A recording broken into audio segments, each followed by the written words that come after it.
Merci, Monsieur le Président, très honorable Président de l'Assemblée nationale. Monsieur le Président, notre mandat va à sa fin et je voudrais vous faire un aveu public. C'est que je vous tiens en grande affection. Cela vous surprend sans doute. Et c'est parce que je vous tiens en grande affection, Monsieur le très honorable Président, je vous plains. Parce que le premier d'entre nous qui incarne la plus vieille institution constitutionnelle au Cameroun, c'est vous. Et le premier d'entre nous qui est tant méprisé par le gouvernement, c'est encore vous. Et je crains même que vous soyez dangereusement cerné. Parce que dans les mêmes conditions que vient de décrire l'honorable Joshua aussi, nous au PCRN, nous avons déposé des amendements l'an dernier. Et d'ailleurs, une bonne partie d'entre eux ont été examinés et même adoptés en commission. Cette année, dans les mêmes conditions, nous avons déposé des amendements et à votre secrétariat et au secrétariat du secrétaire général, ils ont disparu. Ma première question est, dans quel bénétariat d'Ongoaekele ils ont été jetés? Avec un peu de chance, nous allons faire emballer nos propres beignets avec. Monsieur le ministre des Finances, quel est au juste l'objectif stratégique du budget du Cameroun en 2025? Quel objectif poursuit un gouvernement qui dit promouvoir un an plus tôt la transformation locale de bois en produits manufacturés par l'institution d'un droit de sortie discriminatoire sur les grumes, mais consacre un an plus tard des abattements conséquents sur les 10 droits sur simple présentation d'un certificat de conformité aux normes en matière de lutte contre la déforestation? Où est la cohérence? Le gouvernement s'est engagé à réaliser la SND 30 avec des objectifs clairement affichés. Le scénario de la vision prévoyait un taux de croissance moyen de 6,6% pour la période 2021-2025. Pourtant, vous n'ambitionnez qu'un taux de croissance de 4,1% en 2025. C'est récurrent depuis ces derniers exercices. Alors, la SND est toujours 30, ou alors elle a glissé à 40, 50 ou à jamais. La vérité, Monsieur le ministre, est que le PIB par habitant du Cameroun stagne curieusement, tiens, depuis que vous avez des visions. DSE, Planut, Cocan, SND 30. Ce PIB est passé de 1 434 $ en 2012 à 1 589 $ en 2022. Aucun pays de niveau comparable n'a fait pire. Au Cameroun, la pauvreté s'élargit vers l'extrême pauvreté et une grande partie des salariés et fonctionnaires sont déclassés dans la pauvreté. Monsieur le ministre, avez-vous conscience que vous obligez d'honnêtes gens à survivre par le vol, la fraude et les ruses de tout genre? Vous pensez qu'un cadre de la fonction publique qui a un salaire de moins de 200 000 vit même comment à Yaoundé?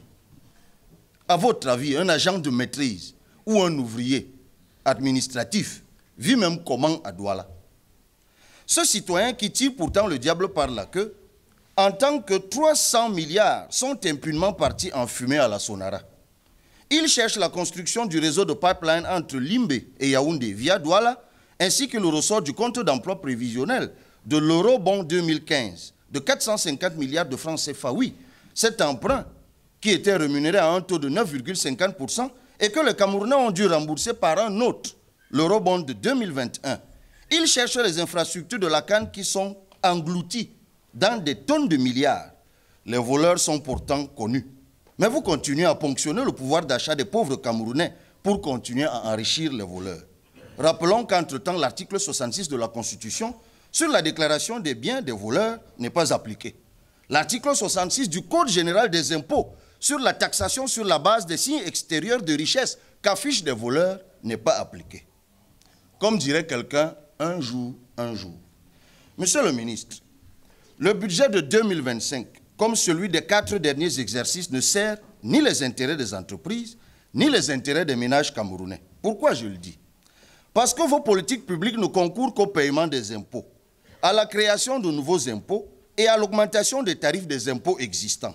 Aucune politique publique de votre budget n'augmente substantiellement le pouvoir d'achat, n'accroît la compétitivité des entreprises, ne concourt à la transformation locale ou ne crée des débouchés pour les produits subséquents. On dirait que vous gouvernez pour vous-même contre les Camerounais, contre les ménages et contre les entreprises. Tant vous les confinez à l'informel, en les incitant, comme je l'ai dit tantôt, à la ruse, à la fraude ou à des comportements rentiers sur la commande publique. Le projet de loi de finances de 2025 est indissociable du projet de loi portant fiscalité locale. On en a parlé il y a quelques jours. Toutes les réformes reprises dans ce dernier auraient pu figurer directement dans le projet de loi de finances. Mais par rouerie habituelle, vous avez présenté 2 lois. Pourtant, vous modifiez régulièrement les dispositions du livre 3e du Code général des impôts consacré à la fiscalité locale. Le but était de dissimuler l'ampleur des nouveaux impôts dans le flot des reprises des dispositions non modifiées des dispositions du Code général des impôts portant fiscalité locale. Qu'on se comprenne bien, Monsieur le ministre. La masse critique des prélèvements susceptibles d'induire le développement aussi entre 23 et 25% du PIB par exercice. Les capacités contributives des contribuables camerounais dépassent largement ce seuil. Le problème, c'est l'incurie du gouvernement. Sans création de nouveaux impôts et augmentation des recettes non fiscales, nous pouvons réaliser de façon optimale plusieurs objectifs de développement. Allez explorer les niches fiscales qui existent plutôt que de multiplier inlassablement les taux d'imposition et les nouveaux impôts. Dotez-vous d'une infrastructure informatique solide et intelligente dédiée à la dématérialisation des procédures fiscales, au suivi de la facturation électronique de toutes les opérations économiques, à la déclaration et au paiement de l'impôt. Tout le monde sait ce qui se passe ces jours-ci pour la déclaration des impôts. Réaliser un meilleur encadrement des amendes fiscales, Monsieur le ministre, afin que celles-ci soient recouvrées comme les recettes budgétaires le sont. On est tous au courant des affaires Glencore, Bourbon, toutes choses qui démontrent clairement que les impôts que nous refusons ici à percevoir, ici au Cameroun, du fait de la corruption, sont revalorisés et payés en amende conséquente dans d'autres juridictions. Exercer aussi, Monsieur le ministre, un meilleur contrôle fiscal. Le tableau synoptique de l'évolution du rendement de la Direction générale des impôts signale un rendement moyen de 40 milliards par exercice sur les 10 dernières années. L'activité manque cruellement de personnel. Dématérialiser et contrôler véritablement, ça élargira l'assiette fiscale. Pour finir, je vous exhorte, Monsieur le ministre, à une taxation plus juste des revenus fonciers des particuliers, afin d'éviter qu'un taux confiscatoire ne vienne décourager les particuliers petits propriétaires. Une imposition progressive des petits propriétaires fonciers après prise en compte effective de l'abattement forfaitaire ou de charges réelles, comme vous l'avez dit, serait plus rationnelle. Et en partant, 2 choses à vous dire.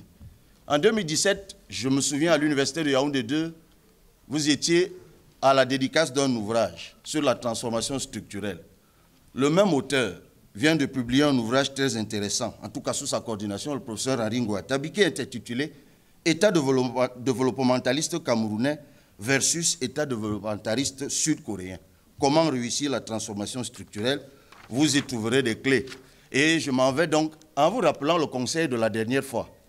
S'il vous plaît, l'an prochain, en 2025, laissez le président Biya aller se reposer au village. Les Camerounais ont soif d'un nouveau management politique. Merci beaucoup.